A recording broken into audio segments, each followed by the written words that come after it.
2026 meeting of the San Mateo County Board of Education will come to order. As is our practice, this meeting will be recorded. The board provides remote access for members of the public and welcomes community members joining in person and remotely. Before we begin, we are starting without a board member. He will be coming in later as the meeting progresses. So the board is following the requirements of Senate Bill SB 707, which enables remote participation by board members only under specific circumstances. Would board member Alvaro like to speak at this time? Yes, thank you. Can you hear me okay? Yes. Good. Yeah, I did something terrible to my back the other day, and I've been to the doctor a couple times, and I'm starting to get better, but not well enough to drive over there and sit in a meeting. So thank you for allowing me to Zoom in from remote. And there's nobody over the age of 18 anywhere in the building with me. Thank you so much. Is there a motion to approve board member Alvaro's remote attendance due to just cause this evening? So moved. Is there a second? Second. Thank you. There's a motion to approve board member Alvaro's remote attendance due to just cause this evening made by trustee Gerard and a second by trustee Arias. Is there any further discussion? May I please have a roll call vote? Ms. Alvaro, Aye. Ms. Arias, Aye. Ms. Benini, Aye. Ms. Gerard, Aye. Ms. Love, Aye. Mr. Torres. Aye. The motion passes with a vote of 6-0, and the board has approved board member Alvaro's remote attendance due to just cause this evening. We use simultaneous interpretation in Spanish for those attending virtually through the end of public comment. Translation will continue further into the meeting if people are utilizing the channel. Thank you to our interpreters, Ana Cruz and Kimberly Larios, for joining us remotely. For meeting attendees wishing to access the Spanish translation channel on Zoom, please click on the interpretation button on the menu bar. We ask speakers to be mindful of the Spanish interpretation and speak slowly and clearly. Item 1B is the approval of the agenda. Is there a motion to approve the agenda? Is there a second? Second. Thank you. There's a motion to approve the agenda made by trustee Love and a second by trustee Benini. Is there any further discussion? May I please have a roll call vote? Ms. Alvaro, Aye. Ms. Arias, Aye. Ms. Benini, Aye. Ms. Gerard, Aye. Ms. Love, Mr. Torres. Aye. The motion passes with a vote of 6-0, and the agenda for tonight's meeting has been approved. Item 2 is public comment. Guidelines for public comment are available on the SMCOE website and in board docs, along with the table outside the boardroom in both English and in Spanish. For speakers who require Spanish interpretation, our interpreters, Ms. Cruz and Ms. Larios, will interpret following each speaker's comments. At this time, members of the public may provide comment for topics not included on the approved agenda. The County Board of Education does not act upon any matter that has not been agendized, except under limited circumstances as permitted by law. It is the policy of the County Board to refer matters raised in this forum to the superintendent for investigation and/or action where appropriate. Superintendent Chavez, do we have any comments submitted prior to the meeting for topics not on the approved agenda? No, we did not receive any. Thank you. Speakers are invited to make live comment and will have 3 minutes to speak. Please make sure to keep within the time limits. To make a comment over Zoom, members of the public may use the raise hand feature. Instructions for using this feature are provided as an attachment in the board packet. Once the hand is raised, please wait to be acknowledged by Superintendent Chavez. Superintendent Chavez, are there any members of the public attending remotely who wish to make a comment at this time for topics not on the approved agenda? Yes, we have Janice Palasari. Janice, Good evening. good evening. Okay. I'm gonna hope to stay in the 3 minutes, but you can't hook me this time, President Torres. Okay, good evening, President Torres, Board Trustees, and Superintendent Chavez. That makes me smile. Okay, my comments tonight are going to be mainly presidential, but there's a couple of my own personal stuff in here. You guys could figure it out. Okay. I haven't been around for a moment, but I want you to know that SMCO student programs and the support you give them is in my mind every day. In June, I will be stepping down as SMCAA president. Okay, hang on a second.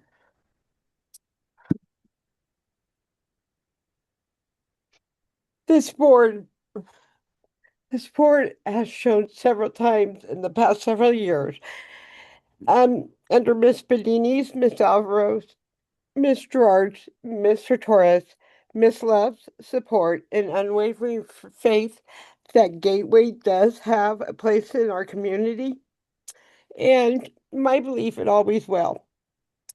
I don't mean to leave any of the trustees out. I just have witnessed time and time again how these trustees that I named support this program.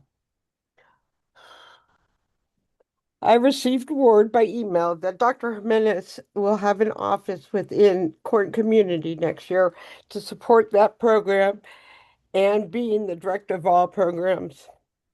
That is a true blessing to Corn Community. I also was told by Mary, as you all know, my vice president, that Sarah Notch will have her office at K-22 in supporting related services.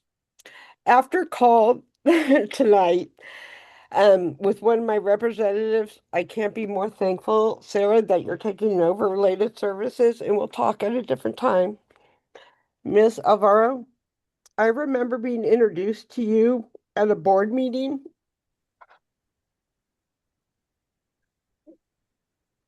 By my mentor and union president, Tina Dress. That was over 30 years ago. It was. You have always supported and rallied and championed this population. I will be forever grateful for your support to this program and to me. There are about 6 others I've not mentioned. I hope you will know I will forever be grateful for the many lessons that I have learned from all of you in the last 3 years. You can teach an old dog new tricks. It's never too late. My fingers are crossed that after 35 years of teaching and another 3 years in high school, that I'll be able to retire in June. However, if I'm lucky enough to serve the COE for a little longer, I hope it will be in a place to benefit kids in the workforce and that experience. I just want to thank you guys for my time tonight to speak. Thank you, Janice. Are there any other members who'd like to make a comment? I don't see any other raised hands. Thank you. Members of the public may also provide live comment in person. Superintendent Chavez, are there any submitted cards for topics not in the approved agenda? No submitted cards. Thank you. Public comment addressing a specific agenda item will be heard after the board's discussion on the item. If members of the public wish to speak to a specific agenda item, please use the raise hand feature when the item is announced, or if in person, submit a card in advance of the item. Cards can be found on the table outside on the boardroom and given to a staff member when completed. For item 3A, is there a motion to approve the minutes of the February 18th, 2026 regular board meeting as presented? Second. Thank you. There's a motion to approve the minutes of the February 18th, 2026 regular board meeting made by trustee Bonini and a second by trustee Gerard. Is there any further discussion? May I please have a roll call vote? Miss Alvaro? Aye. Miss Arias? Aye. Miss Benini? Aye. Miss Gerard? Aye. Miss Love? Aye. Mr. Torres? Aye. The motion passes with a vote of 6-0, and the minutes of the February 18th, 2026 regular board meeting have been approved. For item 4A, Chris Schaus, Associate Superintendent, Educational Services Division, will provide information on the college and career access pathways, dual enrollment renewal agreement for the court and community schools. Associate Superintendent Schaus. Check.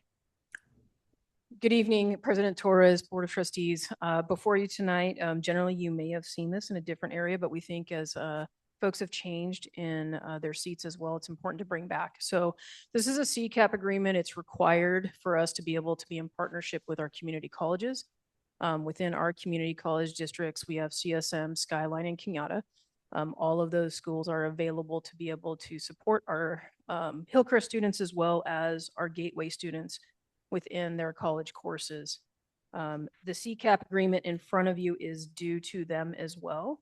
a couple of highlighted changes, if you will, from previous. If you take a look at section 4, so it's kind of looking at the college district responsibilities. One of the words that we did strike, and I know you don't have a red line in front of you, but to kind of indicate to you how this may have been different than the past, there was the word all involved in this. So essentially it indicated that they were the only possibility for us to use within our settings. And one of the things that we really decided and we're conscious of is when we look at programs and evaluate programs for our students and our courses, we don't want to be limited by just one agreement with the three current community colleges that we have. So while we have them doing all of our courses at this point, for the next 3 years to make a commitment to say they'll do all of our courses and nobody else may have access to do programming or running courses for our kids, seemed like something that was going to lock us into a position that we may not want in the future. So they understood this. They're very much so agreeable to it. There's a lot of folks working within Hillcrest as well that are looking at also getting their credentials pieces and making sure that they can meet what they call minimum qualifications for community colleges. And with that said, this at least allows us to be able to be more fluent versus only having one partner to supply services for our students. You'll also see on the second page, 4.6, just so that we kind of have clarity around how that works as well. The community college district does run this every quarter. So each quarter, a meeting is convened around an advisory committee, all of the present parties with probation, judges, public defenders, ourselves, Youth Law Center, and the community college districts talk about what programming is running, what is available, and we make some decisions at the table as to what may be advantageous to run for our students the following semester. In regards to our responsibilities, another line strike piece, and it was just an additional all statement, was in section 5. It did indicate all programming delivery. So again, we did strike the all from that in the wording. Past that point, our lead representatives on 5.2, just to indicate who they have been currently. Sarah, Jonas, and Jesus have been attending that. In the next coming year, that will be Jesus and Jonas to keep consistency with what those lead representatives are. A couple of other pieces that are, there's about 3 different areas in here that terminate. One can be for legal action. The loosest termination piece within this language is 6. Not that it has ever been deployed, we don't perceive a problem, but this does allow us to indicate, as long as we're in writing by January 15th for the following semester of September 1st. And this really is just a safeguard that if we are not going to be running programming, then they're not investing in actually hiring a staff member and putting a course on the books. So those are kind of the main pieces to pull forward for you guys in terms of what that would look like. On 8, there is a severability clause as well that would allow us to get out of it if there was an issue. But in regards to where we're at this evening, staff is recommending approval so that we can keep continuity of services to the students in college courses. Are there any comments or questions from the board? Trustee Leff? Thank you. I just wanted to follow up on that question about the all. Is this language making it consistent with our current practice that there are other providers coming in, or is this like a whole new direction that we would be looking at additional partners? And then what are examples of those partners? It's probably more consistent with where we're currently at. So you do have folks like Nova, you have Job Train, you have others that are actually looking at increasing their ability to be credentialed in these areas as well. So right now, several of the programs may not be credentialed, but their CEOs are very interested, including Fortitude, in the idea of making sure that their teachers are also either hitting minimum qualifications to offer these courses, or even within a K-12 setting, being able to get their credentials as well.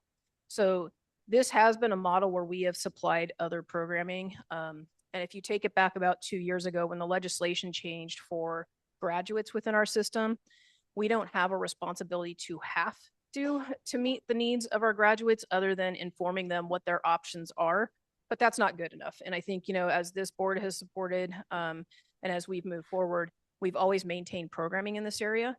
I think one of these pieces that it'll allow us to do is continue to keep this open versus making sure that there isn't a contingent upon only one factor having all courses that's kind of dictating what that may look like for our kids.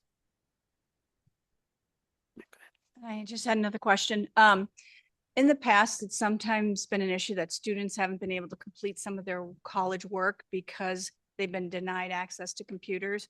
I don't know necessarily from our staff, but from probation or whatever the case is. Have those issues been addressed, and is like probation a good partner in all of this? Yeah, so we did have one issue earlier this year in relationship to that. It was a probation decision based on a security issue that was going on. However, we did work with CSM. In this case, because they're the supplier of the course, we had to work with the instructor, talk to CSM in relationship to authorizing their final to be done a little bit later. So those pieces do work. We have found it to be collaborative between CSM staff as well as probation, but the only time that that restriction function is going to happen, and one of those things when I say we don't have to, but we do, that's one of the beauties. So for us, a lot of the other county offices may actually keep their kids on units because they don't have to service this area. In our case, our graduates come to our school side every day. So they do have access to the technology and the equipment. Our staff actually provides that. We do get a list from CSM and other providers to indicate what we need to unlock on the technology side.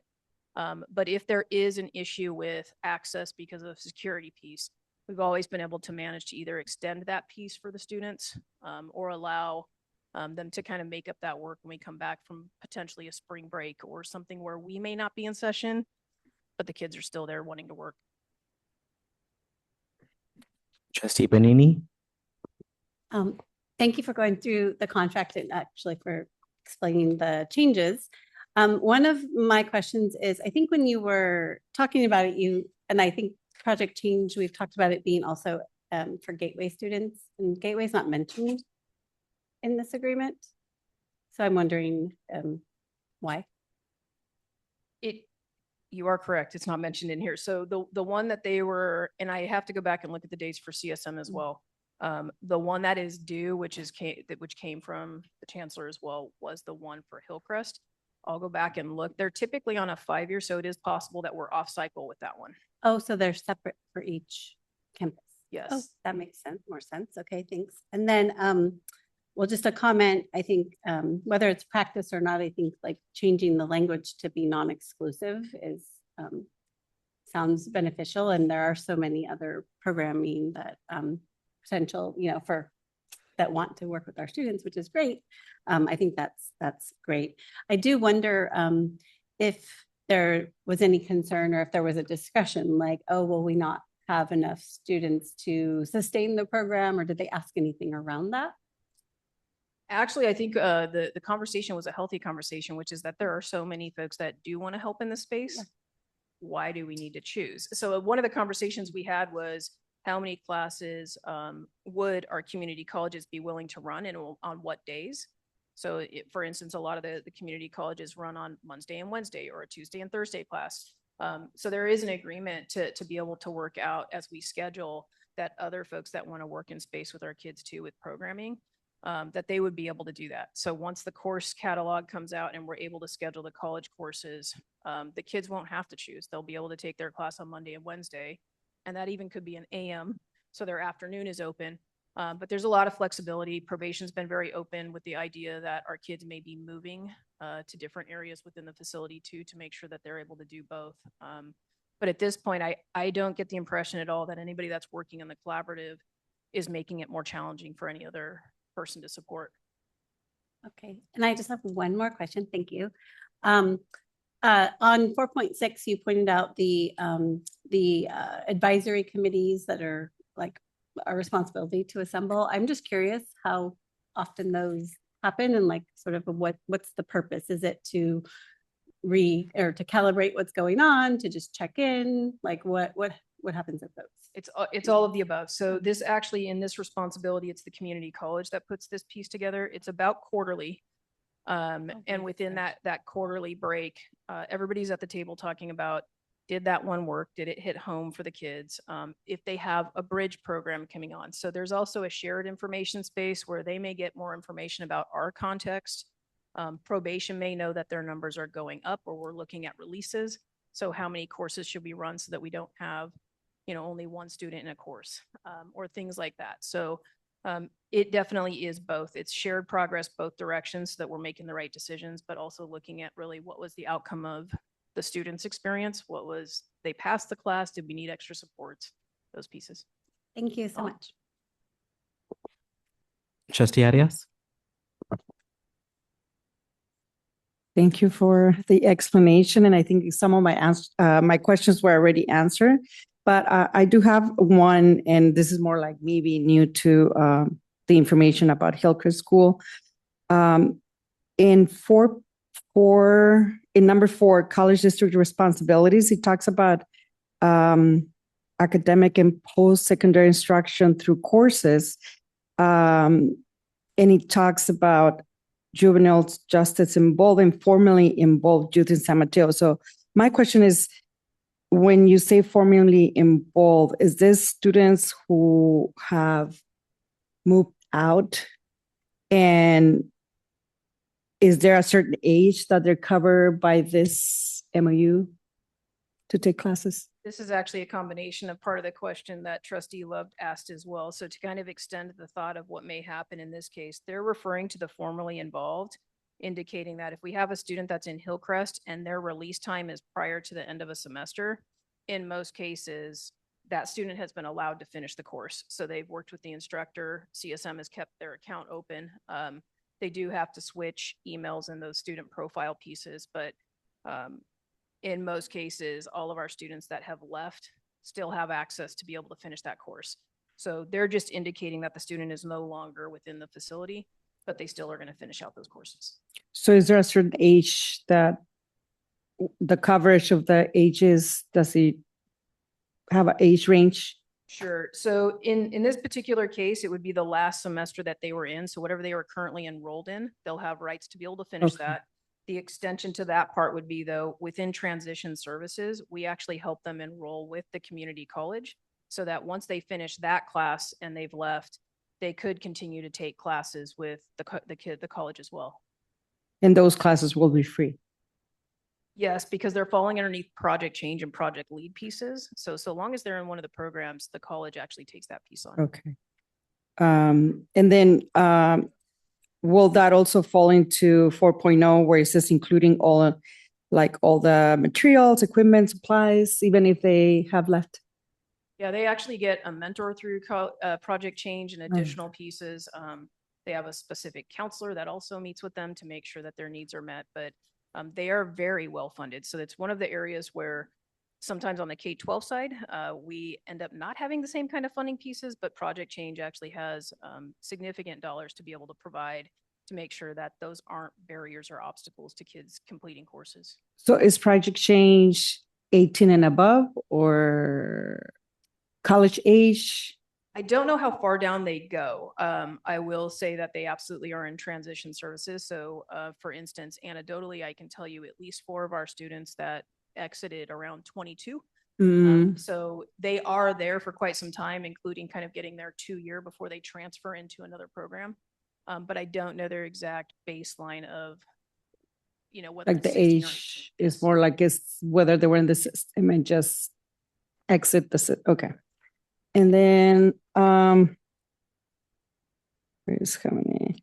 So in 5.1, it says enter into and maintain college and career access pathways agreements with the college district. And I think the question was kind of asked already. But my question is, how many of these pathways are offer like right now, presently, and how many students will you need?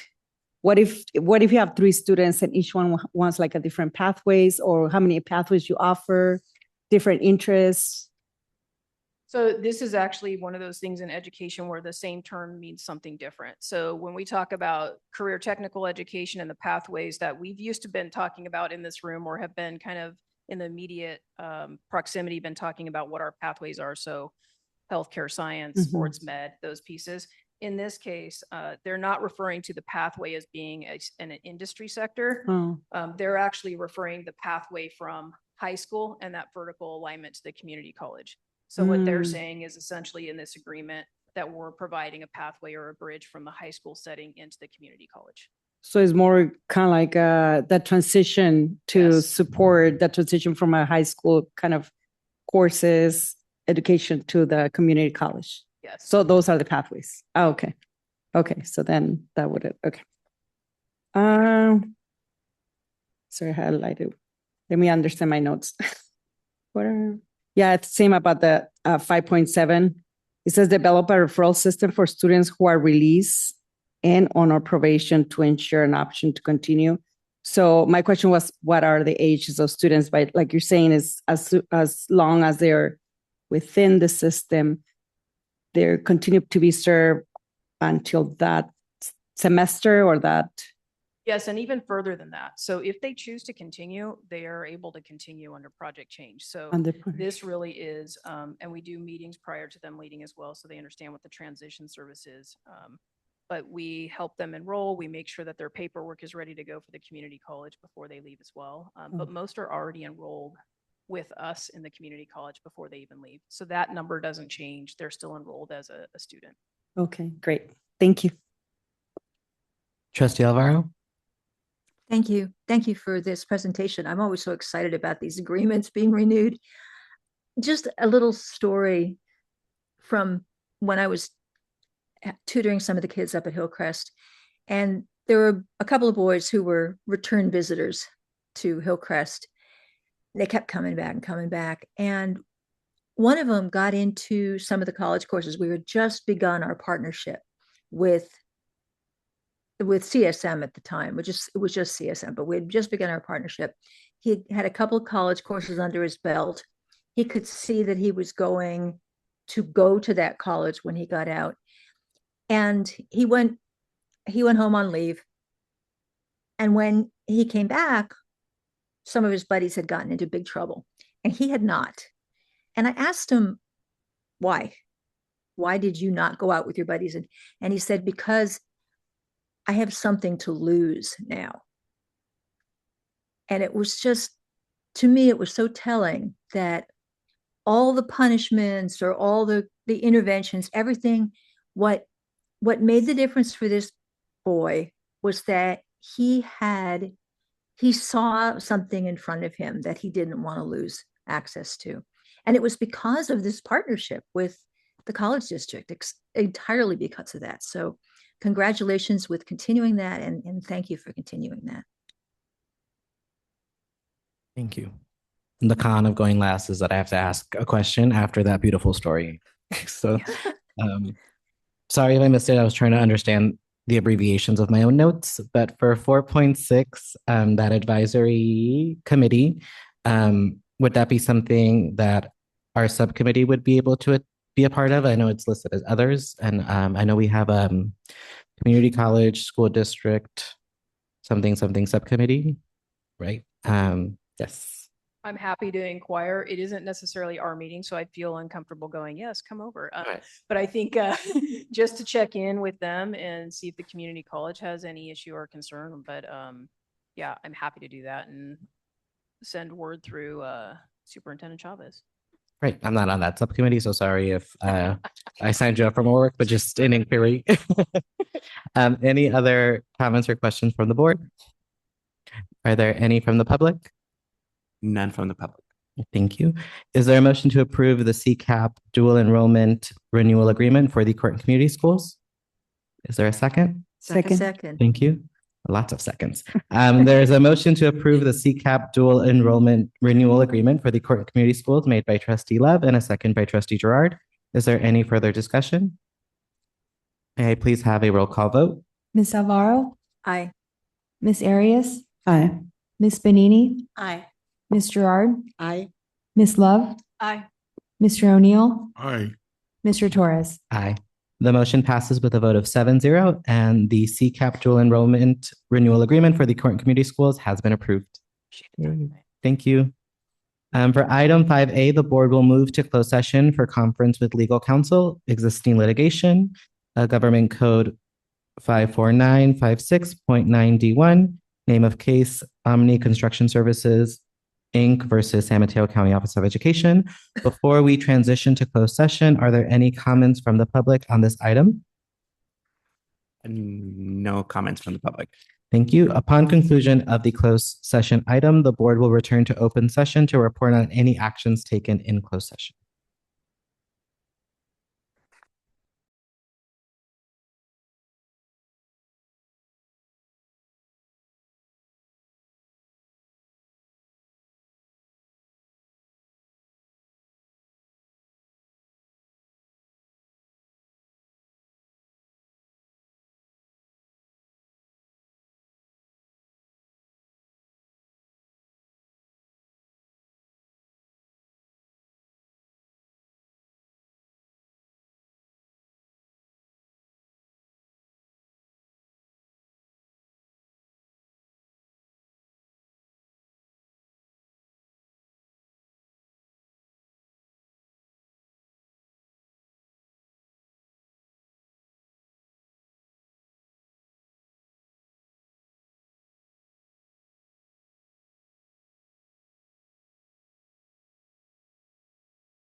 Welcome back. For item 6A, the board has returned to open session to report on actions taken in closed session.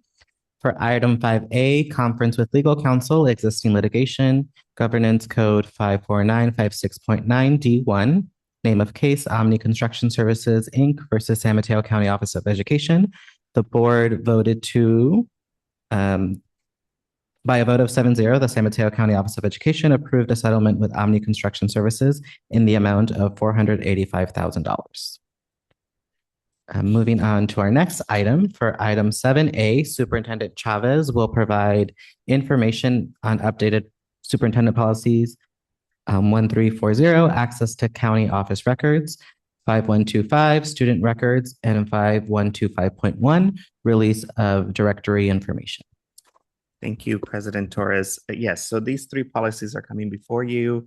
The board policy subcommittee reviewed these back in February 5th, on February 5th, and their current policies, their current superintendent policies, and there's some updates to these, and the recommendation from the subcommittee was to keep them as superintendent policies.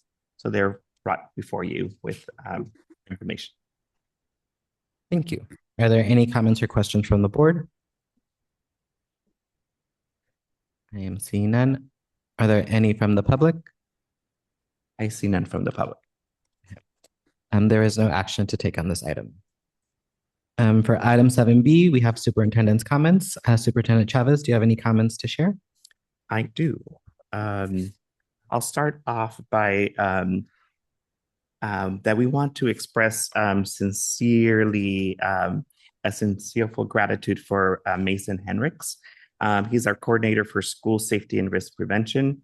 And we want to acknowledge that his outstanding leadership in bringing together departments to organize and facilitate the safety conference that was held earlier this week on Monday and Tuesday. So Mason's dedication was instrumental in ensuring that the event was successful, which centered and amplified student voices in strengthening school safety. We had about 150 participants in attendance, and it was I was privileged to attend the Monday morning's session where the focus was student voice, and I saw a couple of board members there, and it really created an engaging and inspiring atmosphere for all that were participating. And so under Mason's guidance, everyone involved collaborated enthusiastically and contributed to 2 days of meaningful learning, both for adults and students. So we're grateful for Mason's leadership and his commitment to making lasting impact on our community. I also want to acknowledge, as I shared in our previous meeting, that SMCOE was the co-host for the co-host County Office of Education for this year's statewide CISC symposium that was held February 18th and through the 20th in Monterey. This special event brought nearly 1,000 participants who engaged in inspiring keynotes speaker sessions that were carefully selected by our team, as well as a variety of breakout sessions led by dedicated educators across the state. I'm incredibly proud of our team for guided by the leadership of Executive Director Jared Prolo and supported by staff from multiple departments and divisions. So we're very grateful for the work of our team at the state level. And finally, I want to please join me in wishing a happy birthday to Executive Director Marshall Moten, who will be celebrating on March 7th, and Board Member Bonini, who will be celebrating on March 13th. So, feliz cumpleaños. Thank you. Thank you so much. For item 8A, the board will discuss and act on the prioritization and timing of suggested topics for future board agendas. Superintendent Chavez. Yes, thank you. So this is the list that was developed with feedback from our board members. So it's compiled in this memo And so as discussed at the previous board meeting, we're going to have a conversation on possibly prioritization of these items, maybe get clarity on some of them so that we can provide the information. So I will open it up for a conversation. Yes, before I'm going to be selfish and go first, just because I thought of an idea to plant, and then we can think about it as we discuss. But looking at the list, I see 8 updates and 3 presentations. So I think to prioritize maybe the presentations and then maybe getting memos for the updates to just maximize time and then still get all the information that we need. But that's just something that I thought of right now as I was looking at the list. So now I will pass it over to anyone else. Trustee Benini. Well, I just wanted to, before we start prioritizing, I wanted to note that in our conversations, we, and in our retreat, we, somewhat agreed that if a committee brought forth an agenda item, then it would be on the list. And so I wanted to, again, I mentioned these twice or 3 times or more, but on December 15th, the Gateway Committee brought forward 2 items. One was regarding the contracts being available to the board. And the second one was the monthly receipts and expenditures being posted in the consent agenda once a month, similar to how they are done for a district. So those were requested by the Gateway Committee as a whole on December 15th. So I want to add them to our list.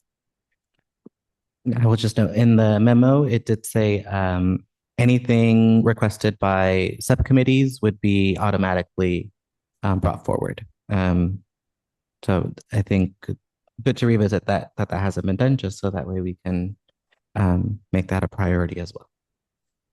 Thank you. Would any other board members like to speak to any of the topics? Trustee O'Neill? I don't know if several months ago I asked that we have an agenda item that the board just vote that we support the Constitution and the Bill of Rights in the United States. And then all of a sudden civics education emphasizing the Bill of Rights started appearing. So I just really wanted to see if, given what's happening in this country, that we would just vote that we again support the Bill of Rights. So I don't know if this is really an update or my request to have on the agenda. Like a resolution? A resolution that we support the Bill of Rights of the United States, which we all swore to sit here anyhow. Yes. So, but why it's been taking several months to get on the agenda, I don't know. An explanation for that would be good too. One of them would be because we have a list of multiple items coming. And I think also with it saying update, I think there was an impression of update and not resolution. But that's just me assuming. I don't know if you would like to speak to that. No, I agree. The clarification really helps. So if it is a resolution and it's and I'm not sure if it came through the subcommittee or if it is something that the board would agree to, then we could bring it as a resolution if that's the pleasure of the board. I don't think it would have to go to a subcommittee. I think if it's a resolution, it's something that the board could agree to. Yes, and you would have to draft that resolution. Yeah, we have this process now, right? Where we're bringing forward these agenda items where I think in the past, if somebody wanted a resolution about something or it was like a day, it came up in agenda setting, right? It was a different process sort of. And when we've had resolutions in the past, I'll give the one for like Dyslexia Awareness Month. I participated in drafting that. So that's sort of what our process has been. So I would say, I'm sure that maybe someone might help, but maybe that would be what it is. And it doesn't, Yeah. I guess it's an agenda item, but it also might be on consent, right? It just gets done and we approve most of our resolutions on consent anyway. So for that one, I can reach out and we can collaborate on that. Right. Okay. Great. This is also why we have the list, so we can get any clarification on any items. Any other comments or questions from board members?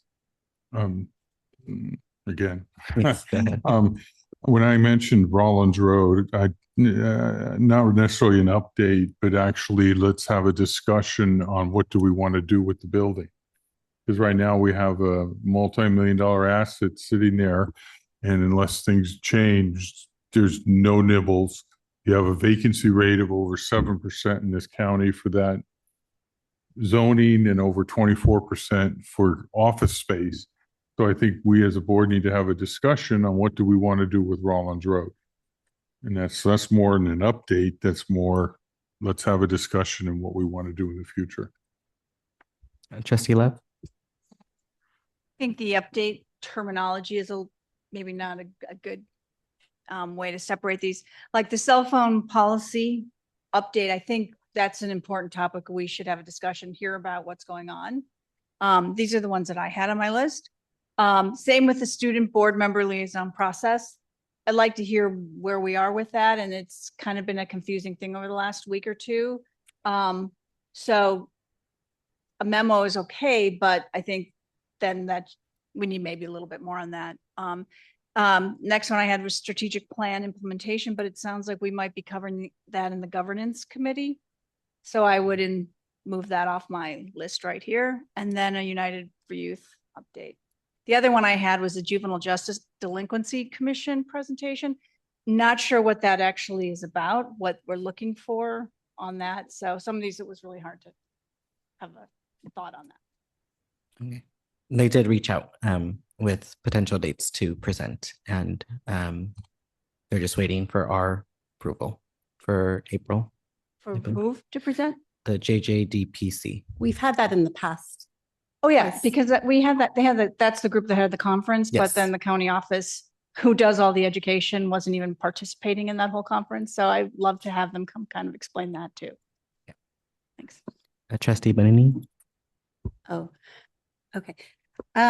So do you want us to give are you just trying to gather information on how we feel about the priority itself, or just because there were questions asked about different things? So I mean, I feel like maybe we can address it. Well, I think we got clarification on some, but I don't know if there are any other that Well, with other questions. okay, so let me start with the JJ. Can I ask for? Yeah. Going back to Rollins Road, for example. Yes. Yeah. So if it's a presentation discussion agenda item for the board to discuss, is that what we're looking for this particular one? Or is it something where, which it sounds what I hear you saying, that we want to provide an update, and then the board has a conversation and gives your feedback on direction. And then we have a conversation, right? Yeah, I mean, basically, per Kevin, there's really been no nibbles, and it's been over a year and it was sent vacant for X amount of years. Is there a future use that we can talk about? And if, when I asked for this, we were having a facilities implementation plan, and should this be part of the facilities infrastructure plan, depending on the discussion and where we want to go.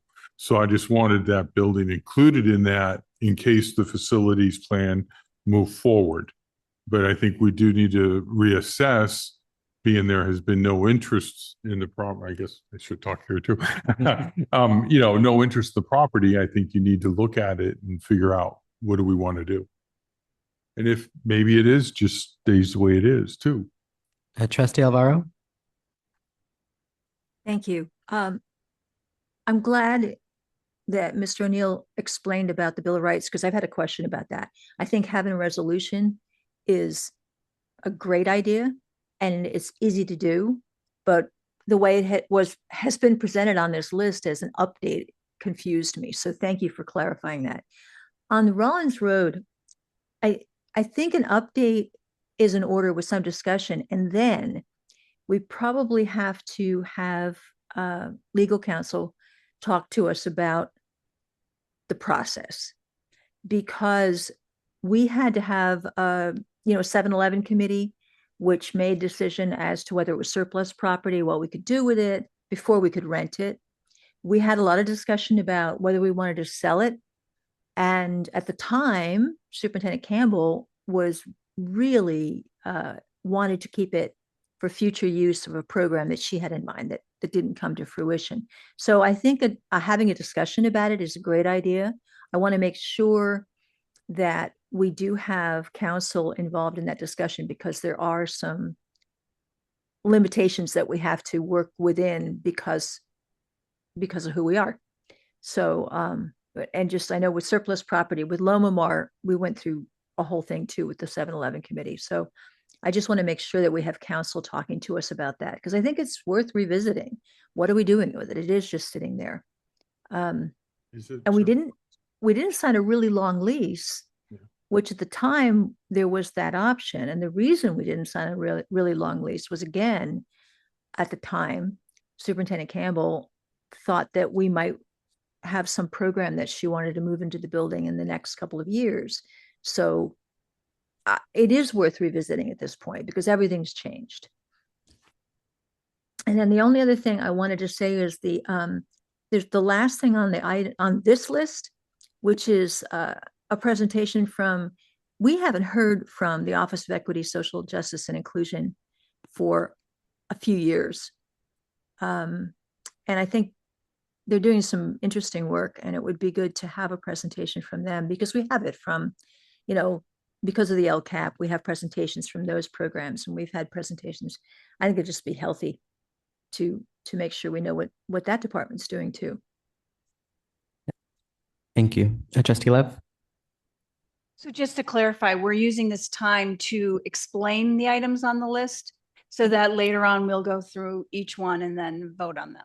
But we're trying to clarify what we mean by that. I think right both now. clarify and then decide which ones we want to prioritize first. But right now we're not prioritizing. We're just hearing like, here's what Rollins Road could be. Oh, yes. And here's what this one could be, but we're not actually making decisions. Yeah, I think after we hear everyone out, then we Okay, can good. Just head over to the Thanks. priorities. Trustee Bonini? So I wanted to give some comments. So on Rollins Road, I agree we should agendize it. I agree that we should have council tell us if there's something to do with surplus property designation. I don't know about that at all. And then I also just note that some of these things are related to committees. And so in development of the agenda items, maybe that is a place where, a discussion can be had if there's, a smaller group, or hopefully it's an interested party to who's raised it. For instance, with Rollins Road, we raised it in some context under budget because a budget committee, because it does fall under budget in the past because it was an income producing entity. And then we have been talking about some other already there, talking about some other potential uses, right? That may or may not be income producing. So I agree that on that one. And I think that's just more context for it. So that's my comment on that. On the cell phone policy, we do not have a cell phone policy. It's not an update. It is, maybe we have a protocol, maybe we're doing something that's something, but it's not a policy. And we are actually required to have a policy in place by a certain date, which I believe is July or something. July 1st. Yes. I believe. So that's maybe not an update at all. Maybe that's just going to the policy committee to propose a policy. And I have not seen a draft policy around that from CSBA, but that doesn't mean it doesn't exist. So that to me seems like it's committee based. Yeah, maybe. And so that might, come back to us. It needs to, maybe with some other policies. The student board member liaison process update that I've been requesting does not have to do with passing of the policy because we already have a policy. We've approved it. The requests, and I think Trustee Lev and I have both made some requests around it and both on the policy committee, but the requests are to understand, one, how we would reach out or implement or facilitate getting a student trustee from our programs. What does that look like? We asked that from the outset because we were concerned about it. We raised a bunch of things, issues around how that could be accessible and not too scary and, open.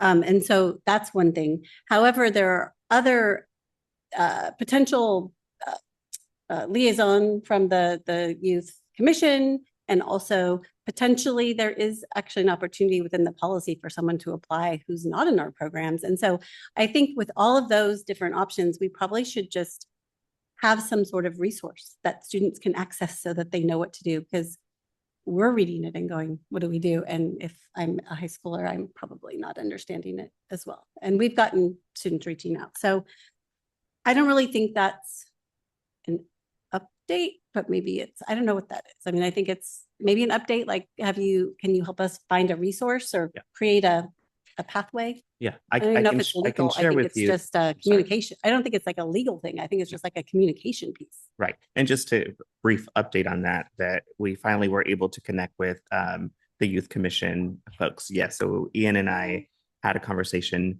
And so they're going to bring it back to their executive commissioners to decide whether it's best to bring somebody on this year for the remainder of this year. But they have a new cohort that potentially they want to include that comes in August. So they're going to have that conversation. With our programs, again, Ian and Sarah Notch have had conversations about developing the process on a document as well as flyer maybe those I can share with all of you and maybe provide via email and then provide feedback, or we're ready to bring it for a brief presentation if that's the direction we want.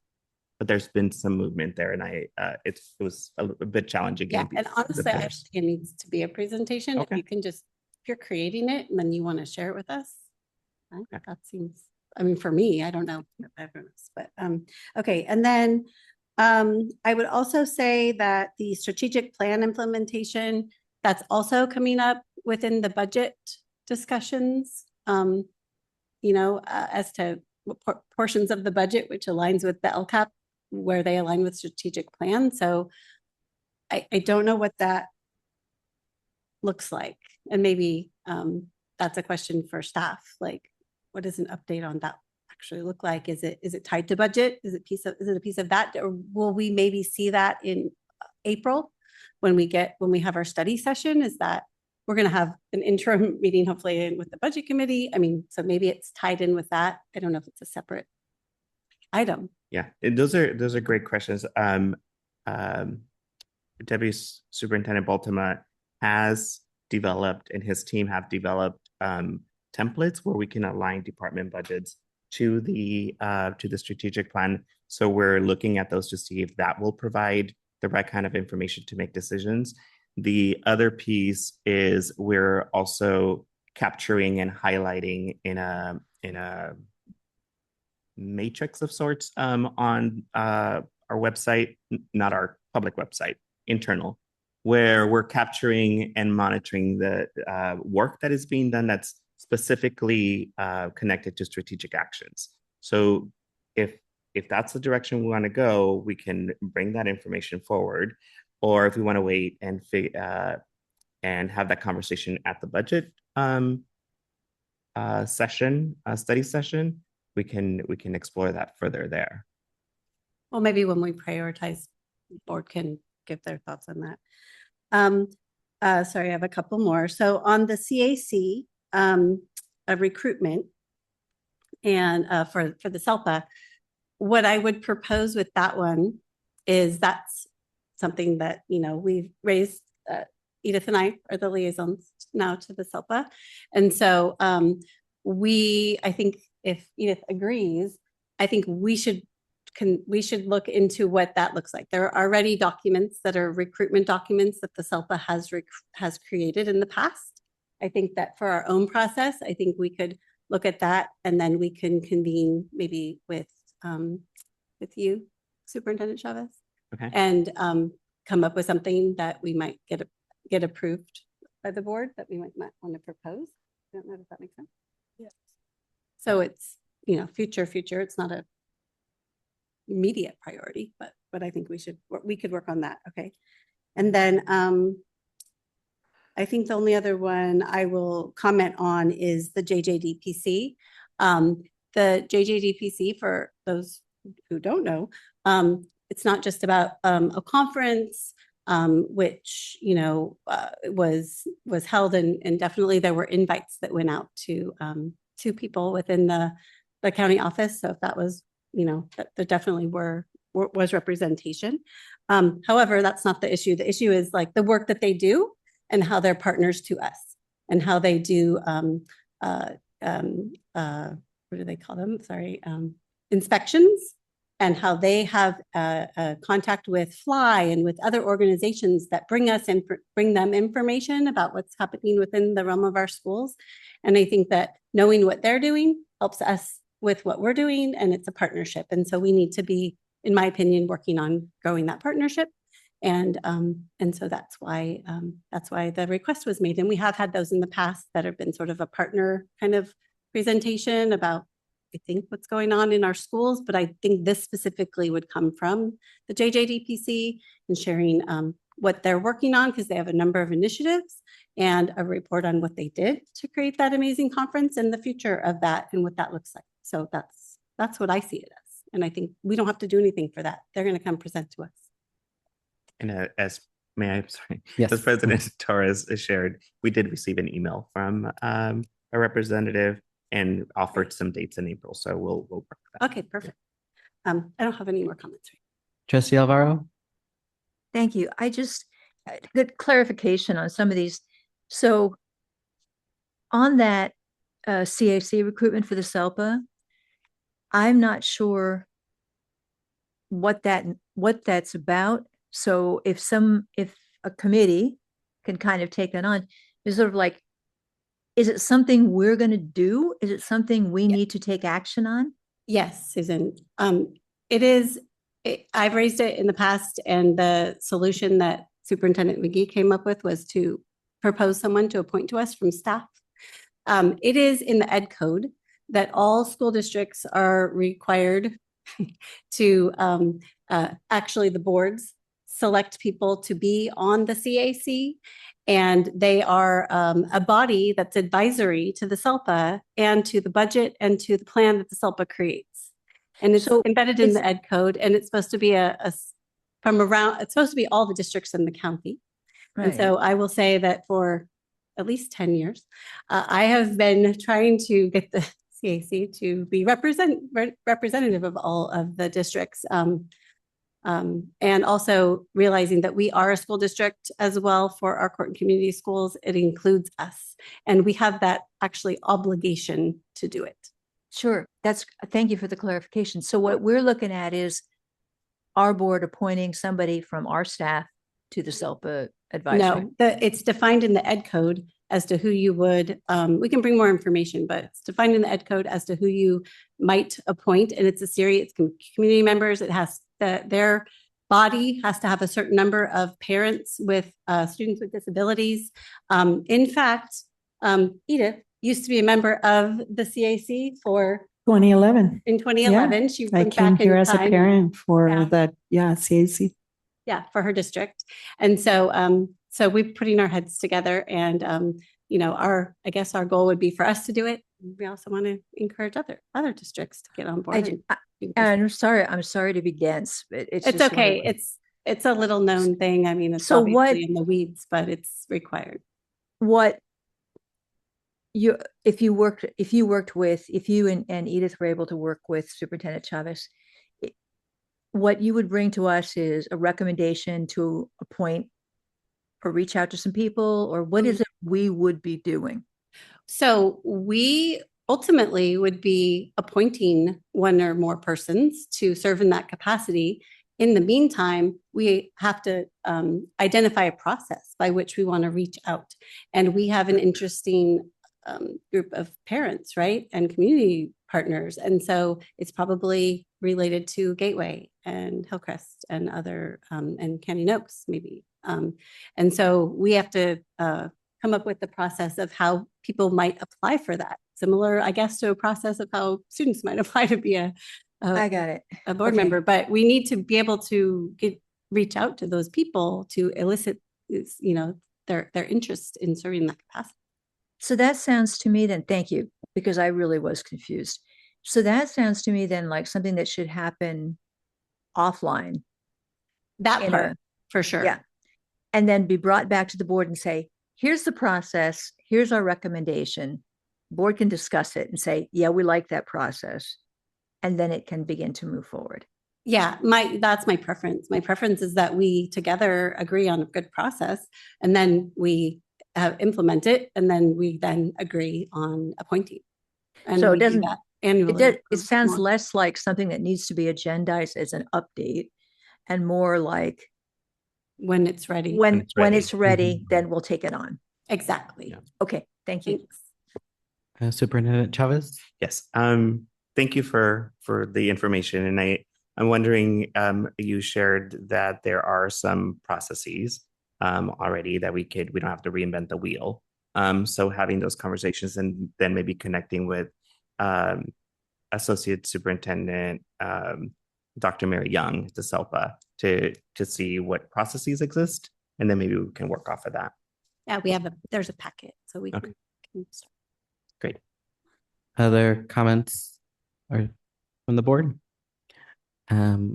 Yes, Trustee Gerard? Well, pretty much everything's all been covered. But I just want to put my 2 cents worth in, especially for the Juvenile Justice Commission to come to present to the board. And I know we're in the process with that. And I'm very grateful for that because I think it's really important. And they play such a huge part in what happens with our students. And so I'm thrilled with that. And I'm also thrilled that we'll be talking about Rollins Road because I think that is also a priority. And I've been very frustrated this year with our youth representation on the board, to say the least. But I'm glad at least we're going to move forward. I think it's pretty much too late for this year, but I really want to hit the pavement running for next year, because I know when I was president that that was part of my job, and I was doing it in July and August, not now. So I think it's such a valuable tool to have for our board. And the more I'm working with the state through ACCBE, part of our priorities with ACCBE this year has been student representation on boards. And there are boards that have both. They have a representative from their community school, and then they have a representative outside of that, however they choose that person. But I think that it's also important. And I'm also very interested in seeing what we can come up with cell phone policy. That's something else that I've been on now twice at CSBA in their discussion groups on cell phone policies in the different school districts. And granted, they're school districts, not county offices, but some have very strict cell phone policies and some do not. But I think it's something that is definitely a subject that we need to talk about. So I'm kind of putting those in as my priority. We know we're going to have a workforce housing update anyway. So I don't think that's something that I'm putting in right now. But anyway. Superintendent Chavez? Thank you, Yes, Trustee so Gerard. this is very, very helpful. And I think the prioritization and those conversations, great. One question around, or maybe a suggestion for the court and community school family and student engagement presentation. And I believe Board Member Arias, you brought it forward. We're wondering if we, through the LCAP process, if we can specifically highlight that there so that it's connected to the LCAP process as opposed to a standalone presentation. Just a suggestion, unless you had a different idea of information you'd like. I mean, it sounds like, yeah, it definitely should be part of it. But again, like, I'm very interested in also actions, like what's happening, right? Sometimes I might read it, the engagement and families are engaged, but I would like to really, that's why maybe I said about a presentation, because I like to hear what is happening, what is in real life, right? Like not just a propose or we're planning. I think last time I heard something about we're planning a gathering for families, but then it's kind of like, I don't know if it happened or not. Like I would like to hear those kind of engagements that happening, because I think part of supporting the students is bringing the families to attend and engage in what's happening in school and getting to know the staff and be part of it. But I don't know if that's happening at the core and community schools like Gateway or. That is my understanding, and that there's a variety of activities where the parents are engaged and the students are part of the engagement. So, but it sounds like you want something like when something does happen and that we inform the board or update you the board. Could that come in the form of maybe a memo or like part of I'm thinking of sending like a Friday updates to everybody or Sunday updates, and then maybe something like that. Or if it's a presentation, we can work on that. I mean, as of now, I think, we're in March. It's almost the end of the school year, which at the same time, core and community schools might have, summer school and all of that. But I think in my perspective, and how I'm seeing this is that I would like to hear what's happening. Mm-hmm. So whatever's easier or a way to be able to let us know what happened and how the engagement was, because to me, it's very important that the families feel that sense of belonging, right? So that the school campus is a place where they can come, they can be, sense that they're being supported. That way the student is also feeling that support at the same time. Okay. And But I don't know what's happening. Yeah. that's usually done through LCAP, because there's also a survey that they usually present with data results that includes all those questions that you just mentioned. So many hands. Trustee Love. I was just going to say, I feel like we've gotten a lot of really good presentations, and sometimes like we're new, so we don't really get that the data is coming at us. But there's been a lot of, I think, presentations talking about like the different tools to reach out, to translate, to hold events and things. So I think if we could just keep that coming in the presentations and maybe beef it up a little bit, and then if there are specific things through a Friday update would be great. Yeah, I'm going to jump in, even though I didn't get called on. Trustee Gerard, there you go. I did it. But the Friday updates, we used to get those. We haven't had them for a couple of years, but we used to get those, and it's very, very helpful, very helpful. And so I know it's a lot of work, but if we could get those, it would be wonderful. Trustee Bonini. When we did our budget meeting, we talked about the study session that's on the calendar for budget. And last year it was budget and LCAP, and it wasn't long enough, I don't think. And so I think the discussion I last heard was that we were going to have a separate one for LCAP, but I don't know when that is. I don't know if we need to calendar that, if it's going to be a study session or if it's just going to be an agenda item. But anyway, thought that might be a time too when we could have more in-depth discussion about the things that Trustee Arias is raising. We're thinking for the LCAP, that would be an agenda item that would be brought Just forward. a regular agenda. Regular, yeah. And more, I think in the past we've had mainly that one, the study session, but this year we had a couple already, and we're thinking of bringing additional presentations so that you can provide feedback on the plan. Okay. Is there any opportunity to still request a study session for that? Because for the LCAT, because I think that the engagement is, well, I think it could take longer than a regular item. Mm. If that's Just my thoughts. the pleasure of the board, we can work on scheduling it. Trustee Arias?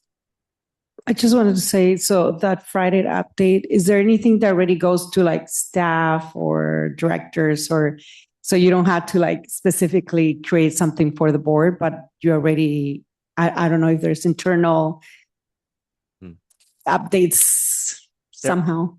Yeah, there are, but it's usually the different departments that create. So, but we can compile some of those highlights and then share those with you.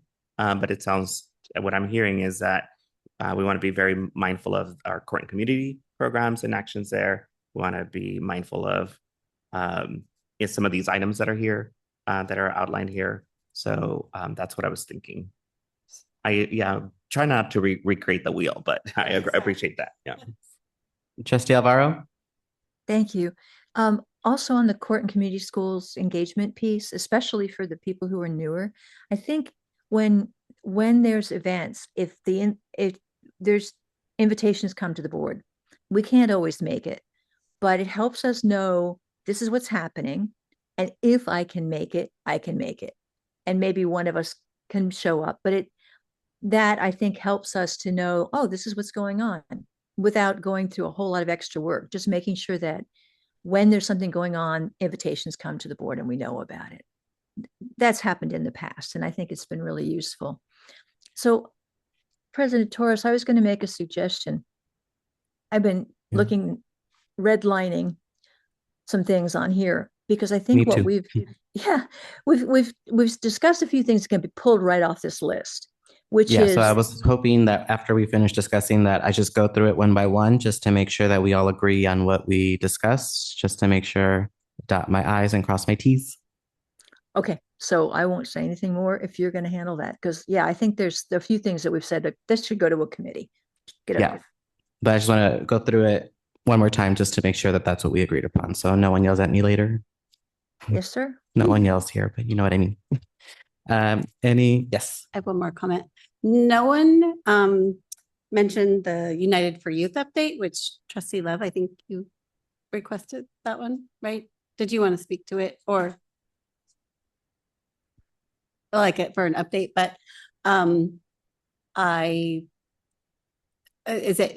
guess I'm just curious, maybe it would be helpful to know, is it around the grants, the focus, like what? It's just such Mary a McGrath is high profile focusing on?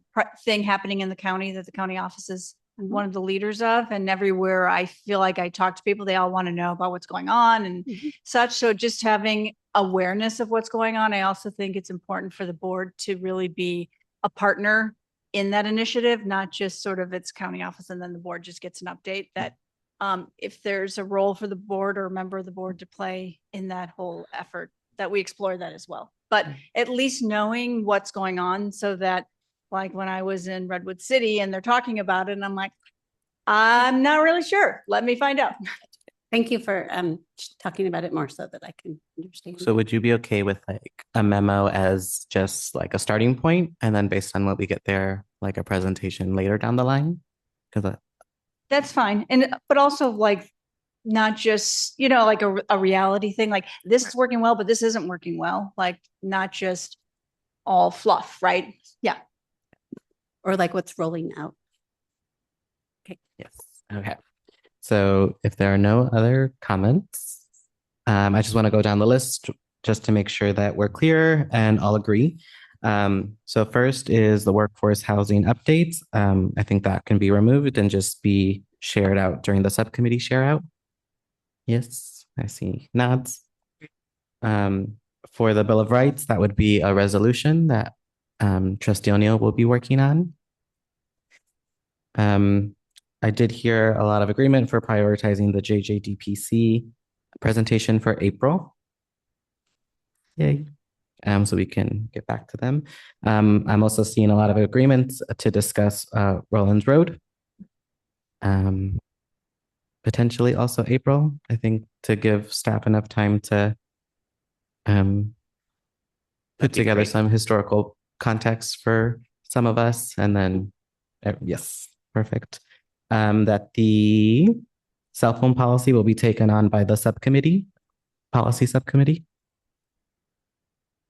Since we have traction with the student board member, just to get an update on the communication and flyers that will be going out.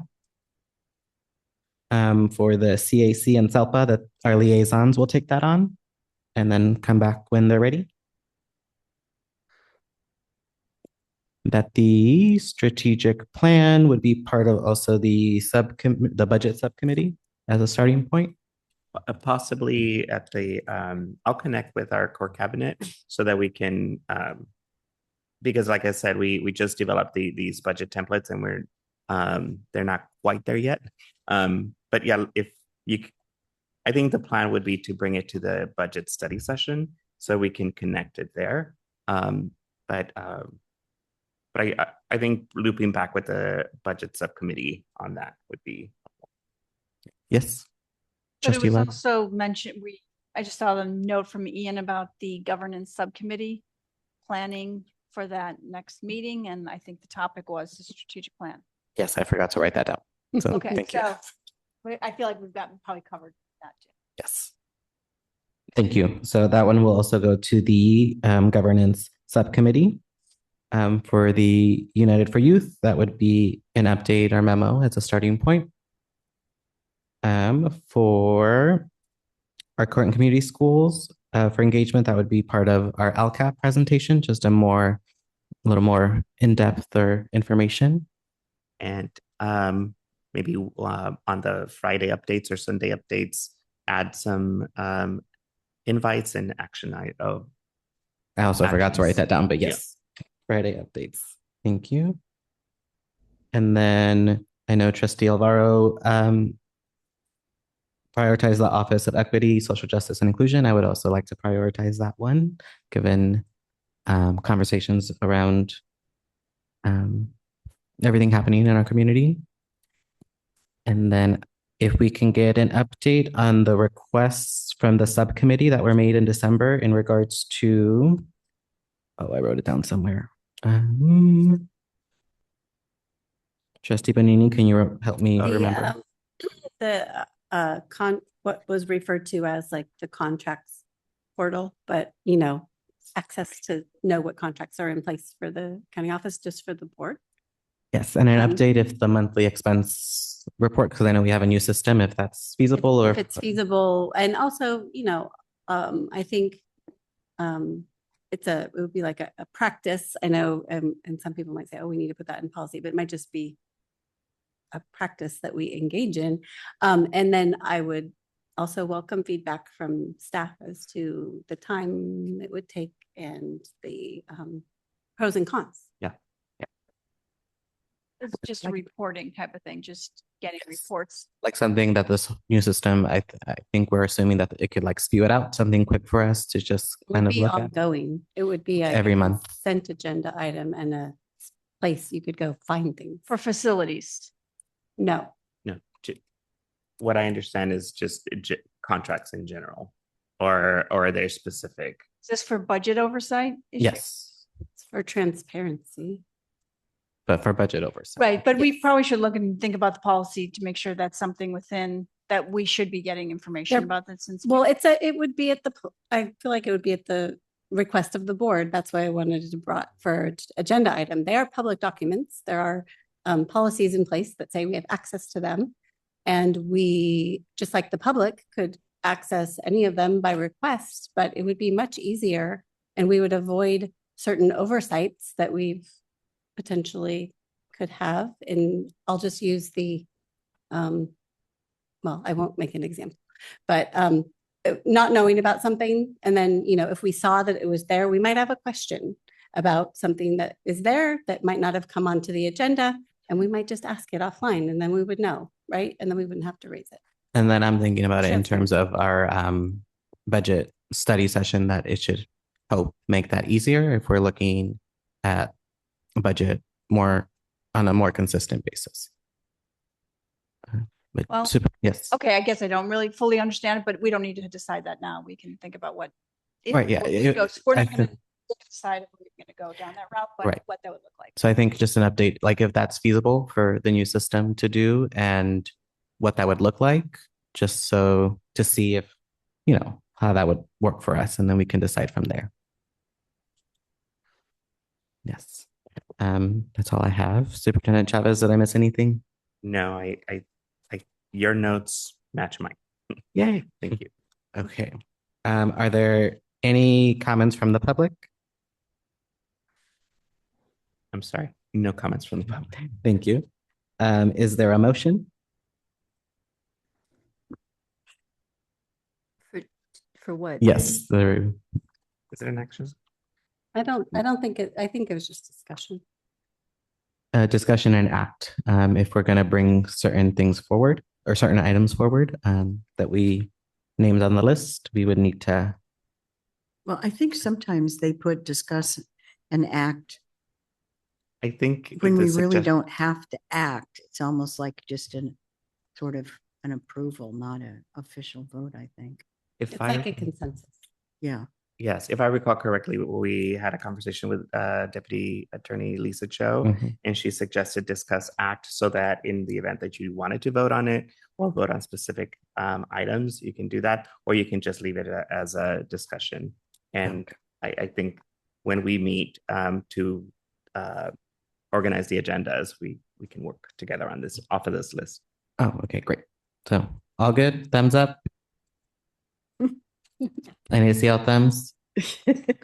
That's my teacher. Thank you. We will be moving on. So for item 8B, the board will engage in a second reading and take action on updated board policy 0450, comprehensive safety plan. Superintendent Chavez. Yes, thank you, Board President Torres. So in the packet, you have the recommendations. This is a new policy, and this is the recommendation from the policy subcommittee. And we included the version with the edits, and then we included a clean copy. Thank you. Are there any comments or questions from the board? Trustee Bonini? I have two. One is just a typo.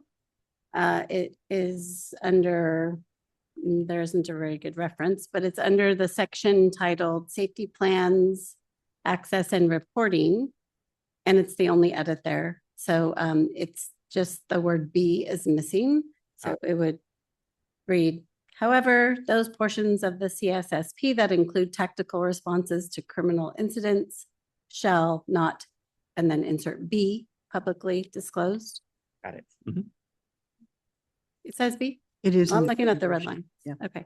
And then, great. And then the second one is, there's a clause under, I guess it's the first paragraph. And it says, the second sentence says, the county board is fully committed to maximizing school safety to creating a positive learning environment that includes strategies for violence prevention, comma, comma, I don't know where the comma is, and high expectations for staff and student conduct, comma, responsible behavior and respect for others. My initial comments on that when we reviewed it in policy, which we did independently, to be honest, was to remove the high expectations for staff and student conduct, because I feel like that is very vague. I don't know what that means. I don't know what high expectations are in that regard. I think responsible behavior covers that potentially, but anyway, I don't like that clause personally, so I would like to remove it, but I, of course, defer to the rest of the board to say whether you want it. Any comments from other board members? I will add that I misspoke. It is an updated. It's an update to an existing policy. It's not a new policy. Oh, yeah. right. Apologies for that. Thank you. Other comments or questions from the board? Are there any from the public? None from the public. Thank you. Is there a motion to approve updated board policy 0450 comprehensive safety plan? I didn't hear any comments to my request, so I'm going to make a motion with with that change. And if nobody wants to approve it, that's fine. I move that we approve the policy and take out the clause and high expectations for staff and student conduct in the initial paragraph. Yes. Well, we have to have a second on it before we discuss. Is there a second? I'll second it, but I have a question. Where are you? Because when I'm looking at the clean copy on the next page, I don't, where? High expectations? Positive learning environment. It's the Oh, I first see. paragraph. Okay, I'm sorry. I missed that. All right. So we can Strategies for. go back to Well, once discussion. you have a second, you can discuss it further. Is there a second? I'd second it. Thank you. Thank you. There's a motion to approve the updated board policy 0450 comprehensive safety plan with an adjustment to remove the high expectations portion made by trustee Benini and a second by trustee Alvaro. Is there any further discussion? I actually don't have a problem with setting high expectations for everyone on how they treat each other and such and operate.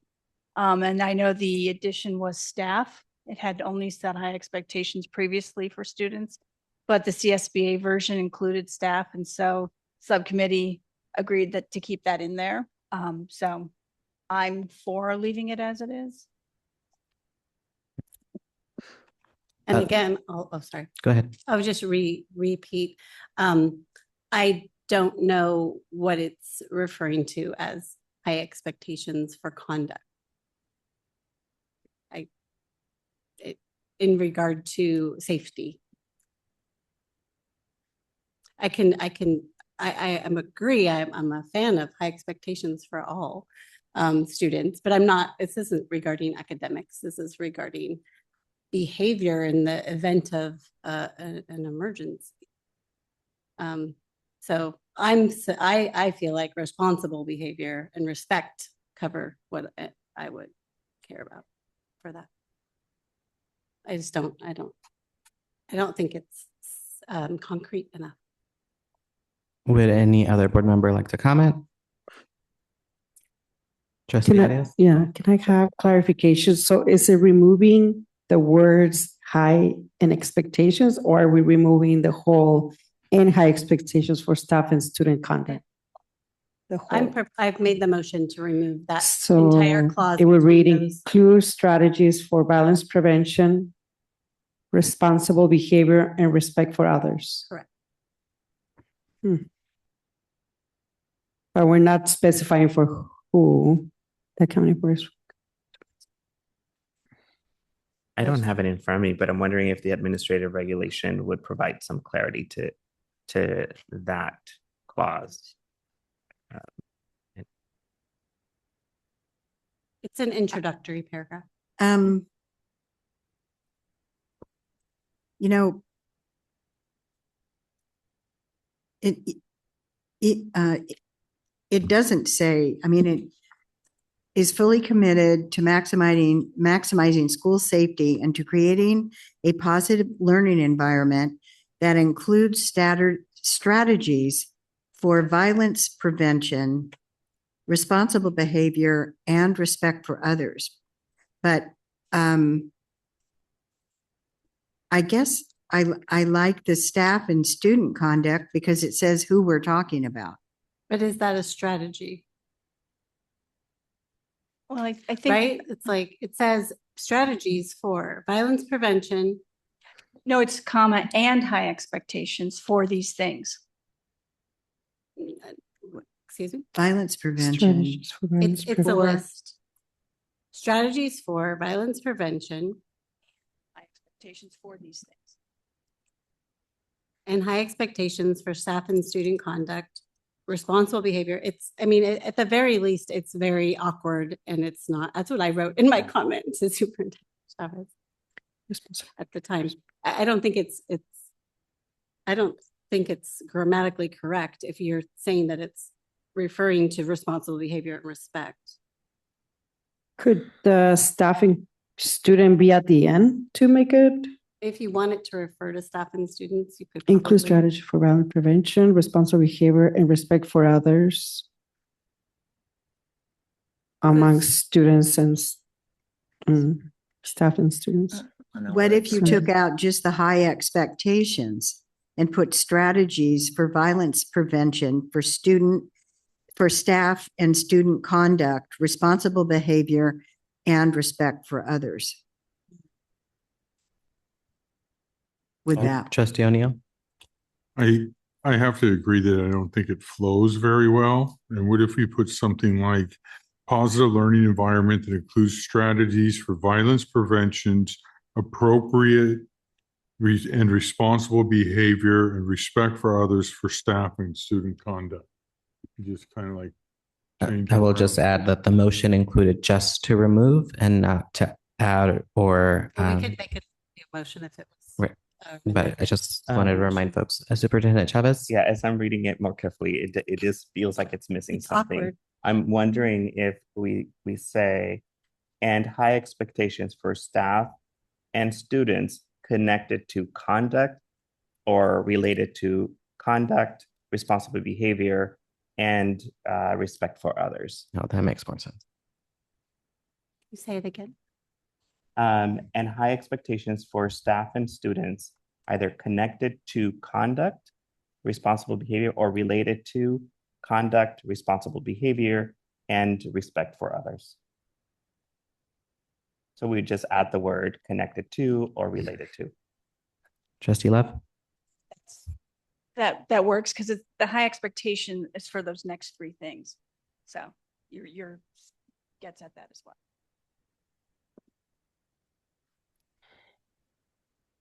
Okay, any other comments?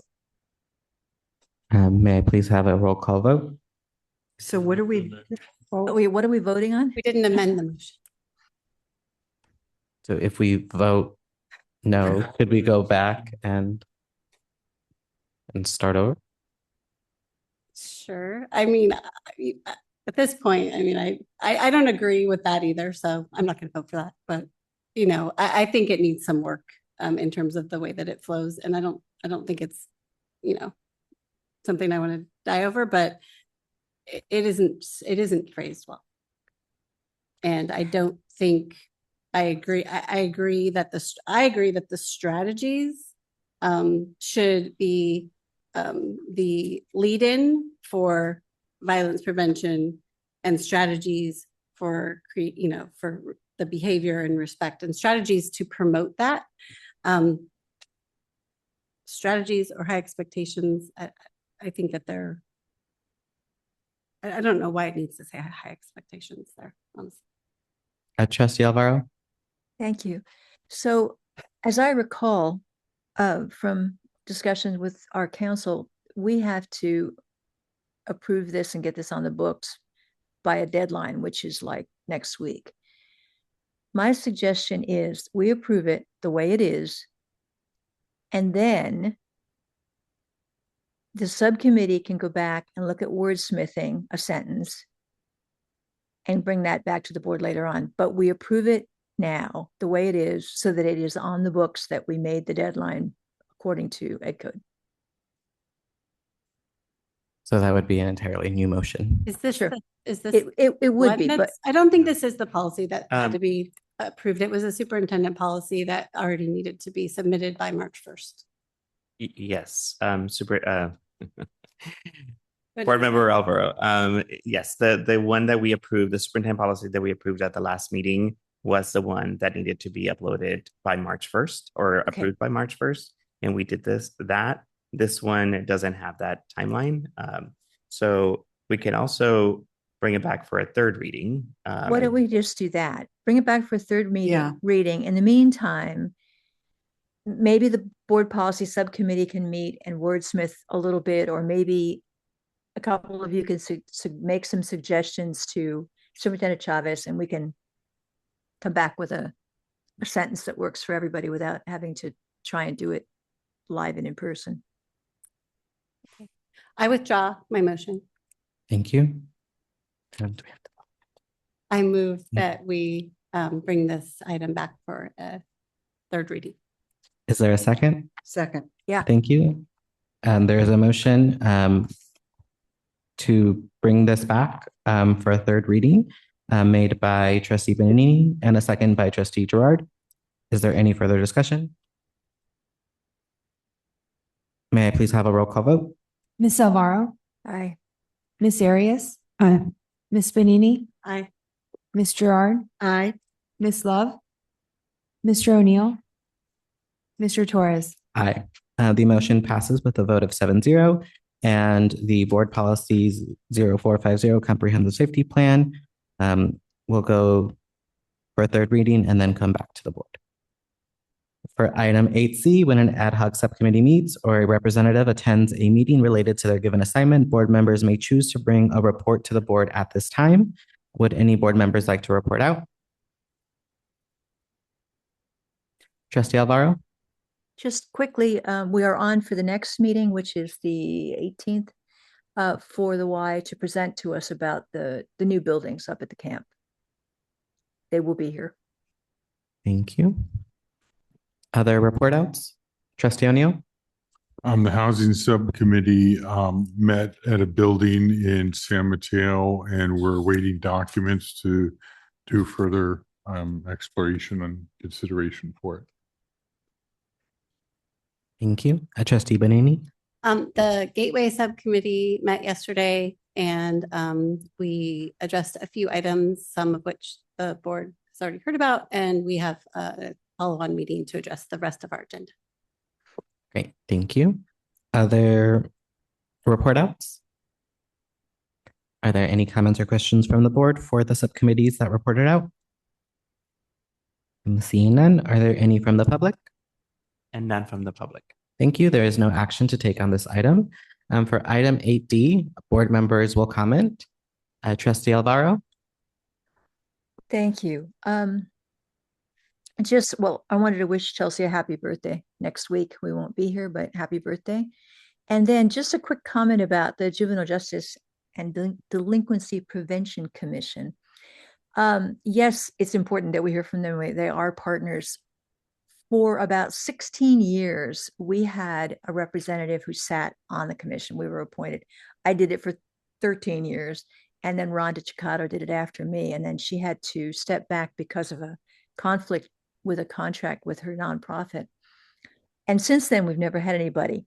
So if anybody is interested in that, it's a very hands-on way to kind of see both sides of it. It's not just going to their meetings, but it's being part of the inspection team. It's being part of all of the behind the scenes stuff that has to happen. It's a dual appointment. The Board of Supervisors appoints to the, I get this right, the Board of Supervisors appoints to the DPC and the court appoints to the JJC, but it's always been kind of one makes the nomination, like in my case, Ruben Morales, who was on the Board of Supervisors, Ruben nominated me, and then the judge was able to second that, so they work together. So if anybody's interested, it is an interesting partnership to have in a very, very close way. And that's really all I have right now. Thank you. Trustee Arias? Thank you.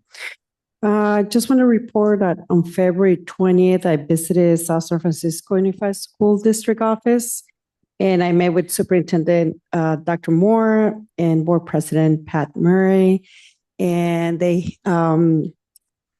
Dr. Moore handed a 5-page document that I left at home, so I like to share next time because she really just explained how they're working on a strategic plan for supporting students and facilitating new curriculum for the schools and training teachers. So it was very interesting. Unfortunately, I left it at home, but I like to bring that next time. Then also March 3rd, yesterday, I did the site visits for special services at Palos Verdes. And Dr. Jimenez, actually, it's been an hour and 18 minutes with me. it was very interesting. I really felt at home and belonging as a special education teacher. And I really was amazed of all the work that is being done there, but also was impressed about seeing that transition program, the 18 to 22, how the teacher had 3 different technology devices for them. One was to work, which was not a Mac laptop, it was a Chromebook for them to work. And then they had another iPad that was used for communication, and then another iPad that was used as an incentive for positive reinforcement. So it was like the perfect thing when funding is available. So you don't usually see that. The other thing that I liked was the apartment. So it's any transition teacher's dream, to have a place where you can practice folding clothes and have a kitchen, and they had like a living room too. Just real kind of it feels real experience, right? And one thing that I noticed and that we talk about is about the future and needs that the building has, and also some of when it's very sunny, like in the outside, there's not a lot of coverage. So that's something that is coming up as a need. And one teacher, middle school teacher in the programming, also brought up the workability piece. Some time ago, the students were able to be placed out in the community for workability, so they practice their job skills. And I think, so I'm not sure this how it goes, but the funding somewhere or somehow is no longer there, so they don't do that anymore. So just a comment. I don't know how that really works within the system or the county office, but that would be a really important need for them, because as much as you can practice within the school campus, that experience of being out of the campus is very, very important. So that was one of the things. And then I went to Canyon Oaks. Thank you, Sarah. It was very important to me to be there and see how much the individualized services that exist when our students have different ways of learning and needs. So I really appreciated you taking the time to take me there, and it was my first visit. So I really appreciated that. Thank you, Sarah.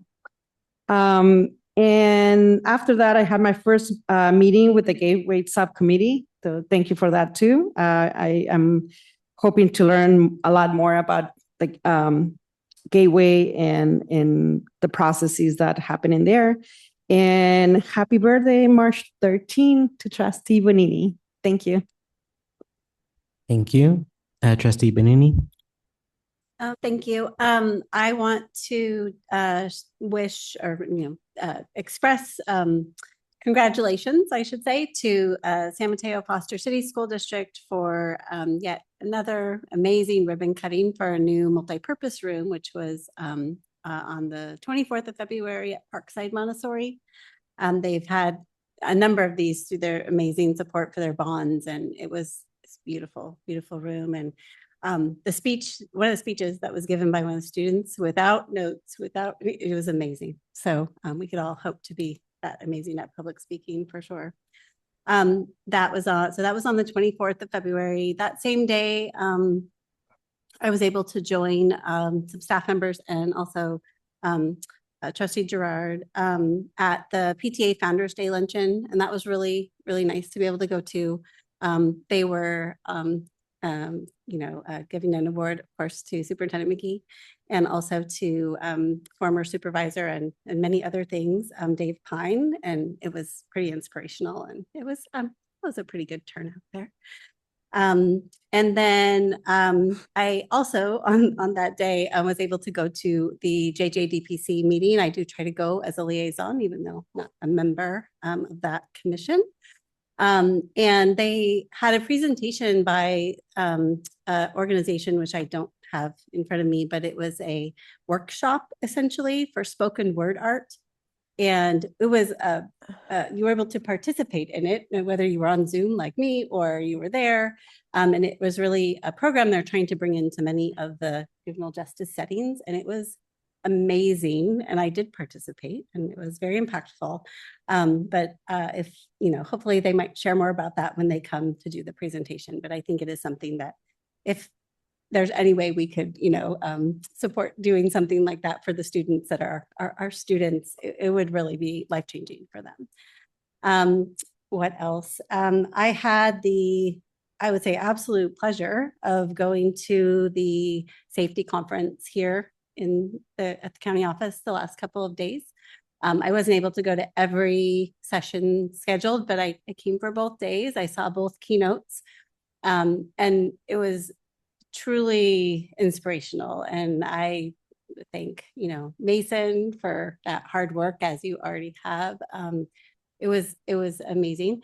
And also Chris Schaus for the student panel. It was an amazing, Trustee Gerard and I were both there on that first day. And it was, what did we call it? The living room student panel. So they weren't like up on a panel, right? They were at our tables and we were having these discussions, and wow, it was amazing. So building on that and I learned a lot. I even went to Mason's Big Five presentation, and I learned a lot about the Big Five that I didn't know, that we've not seen in presentations. And I feel so proud of the work that's going on. So it was really nice to see it. And what I would say is I was also today in a planning meeting for the upcoming county board conference that will happen later in the fall, the one that CSBA does. I'm on that committee. And I talked about it because we were working on the outline of the strands and what we want to see in the presentations that we will solicit. And I added in some language regarding the description of the holistic nature of safety, which was really the balance that I saw throughout the 2 days, which was, yes, they talked about physical safety and the responses, but also about psychological safety and all the other pieces. And so they added that language in. So I think it's a really prime opportunity for us to maybe find some things that we want to submit for that conference, because it says it right there. So yeah, that's all. I guess I'll just note that on Saturday, this coming Saturday from 9 to 2 here all throughout, I think the building, is the Transition to Independence Fair, which I used to chair when I was on the Commission on Disabilities. And I know the SELPA is taking the lead on that this year, which is amazing. And the commission will be here as well. So if you can make it anytime between 9 and 2, I know there'll be a lot of sessions going on, some performances. I think the New Hope Band, who they often have, will be here. So it should be really a fun day. So if you could make it. There's going to be Zumba too with Julissa. Zumba, yes. I'm already registered. Okay. All right. Thank you. Trustee Love? Nothing today, just happy birthday, Chelsea. Thank you. Trustee O'Neill? Yeah, today I got well, first I wanted to apologize for being late. When I was in the city council, we hired a city manager, and the city manager was retiring, so he was having an event tonight. And I left early to get here. But I also was able to meet with the guy in charge of the senior program there. And I asked him about the program where the high school district is now transporting the seniors to lunch. And he's actually going to be going to the council to see if the council would be willing to pay for the school district to do it almost on a permanent basis to keep it going, because it's been a good synergy for both school district and the seniors and everything else. So I just really am a big advocate that all these different areas of government don't operate as silos, that, there's needs that one entity can maybe help with the other with and stuff. So I want to apologize for being tardy. I did meet a board member from Santa Cruz there who is going to be going to the meeting next week. So I'm going to solicit him for our task force there. And today I got to do one of the fun things of being on a local school board that we don't get here, is do read aloud. And you get to go to the library, pick a book, and I got third graders, okay? And I happened to pick a book that talked about that, that movie Numbers, where the black women did all the numbers for John Glenn and all that stuff and everything.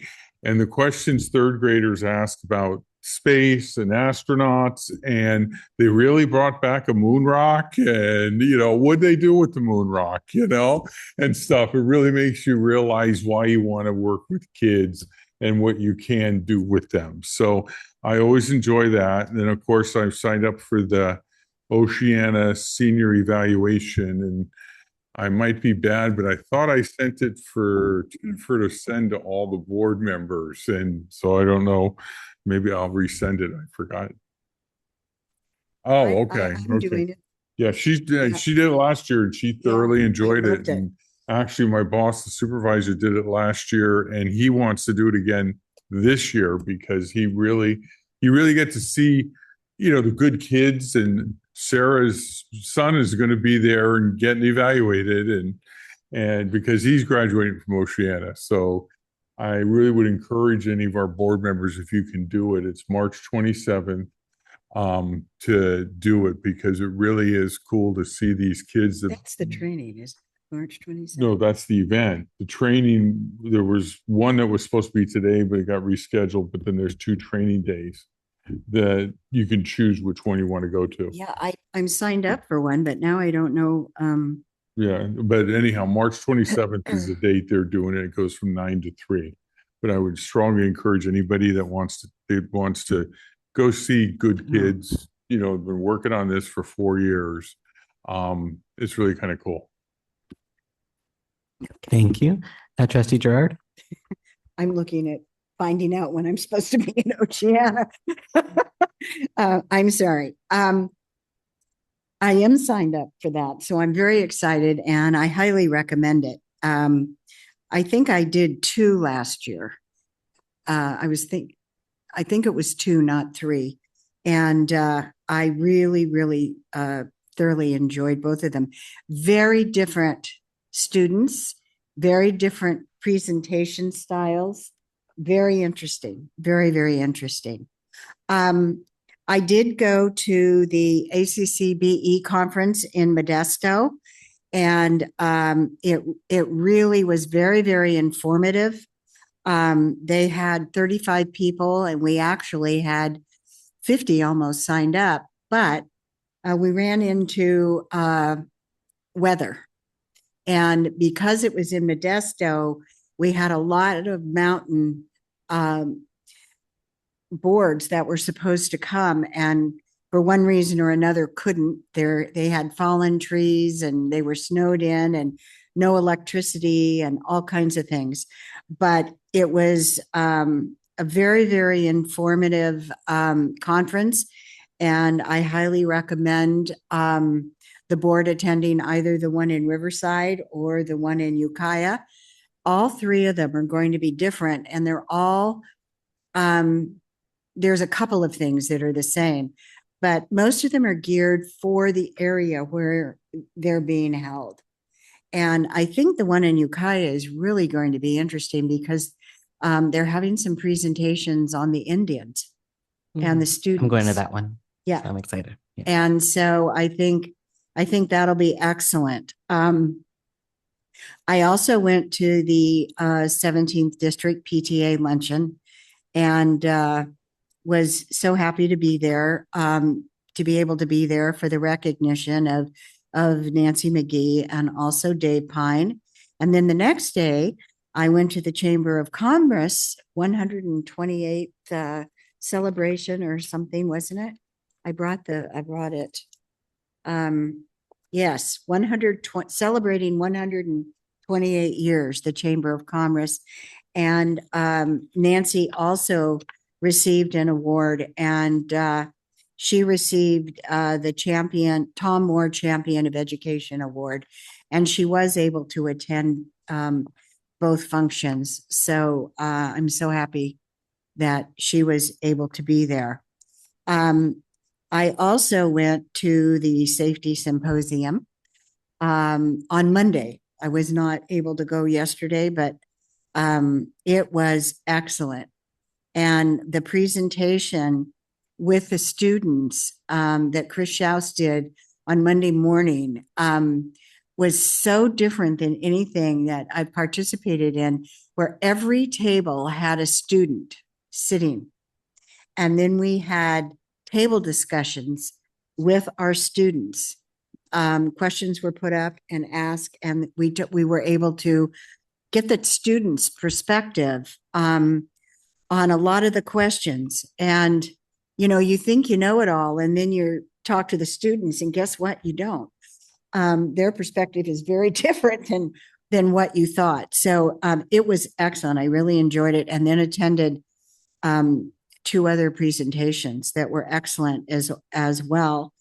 I also am very excited to say that I get to read to students this week. On Friday, I'm going to be attending Bayshore School, and I'll be reading to 2 different classes at Bayshore. So I'm really looking forward to it. I did it last year and they invited me back, so I guess I did okay. So I'm very excited to be doing that. And happy birthday, Chelsea. I hope you have a fun day and have lots of celebration. So thank you. Thank you. A date for the board to save is March 28th. I will send Jennifer and Superintendent Chavez the registration link and flyer for the Oye conference that happens every year at Cañada College. Oye is the Orgullo y Educación conference put on by our Latinx youth. I'm unable to attend this year. I think I was unable to attend last year as well, but I've gone in years prior, and it's a great event to see our youth from multiple ages across everywhere doing amazing work and presenting across different fields of like mental health, arts, different things that are happening in the community. And there's always delicious food and great performances. So if you are able to attend, I believe it's from 8:30 to 2. But again, the flyer will be sent to y'all soon. And registration is free. And with that being said, item 9 is our adjournment, and our next regular board meeting will take place on Wednesday, March 18th, 2026 at 7 p.m. Thank you. Night, everybody.